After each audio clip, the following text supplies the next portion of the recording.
merą Vilniaus rajono savivaldybės. A jūs esate mūsų gyventoja. Tai malonu, kad sulaukėte tokio gražaus jubiliejaus. Ir norėjom jūs labai pasveikinti. Labai graži sodyba. Jau papasakoju, kad jūs labai mylit gėlės, labai gražiai tvarkotės čia.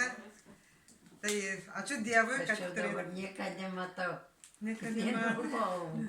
Bet girdit, ką aš sakau, taip? Papasakoja man, kažkur žydė. Taip, papasakoju gerai. Nu, gėlių, sako, jau nematau, negaliu išeiti į lauką, jau negaliu vaikščioti. Aš supratau, bet mūsų matot ir girdit. Aš galvoju, kad jūs dabar... Tai va, čia toks sveikinimo žodė jubiliejaus proga. Ir mūsų krašte yra tokios palmos Vilniaus krašto, tai papuoštas tas mūsų tradicinės, nes rajone yra tai Vilniaus krašto tokios verbos. Taip? Girdėjote apie tai. Tai ir dabar dar yra socialinės skyriaus vedėja kartu su manim. Čia jums dovanėlė tokia. Sveikatos daug linkiu. Ačiū. Tai pasakykit, ką čia per dovanėlė.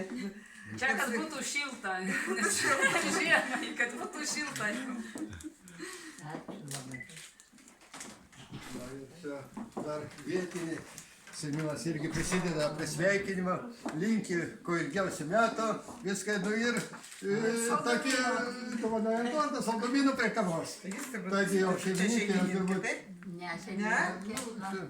Tai jau jūs rankas, nors jau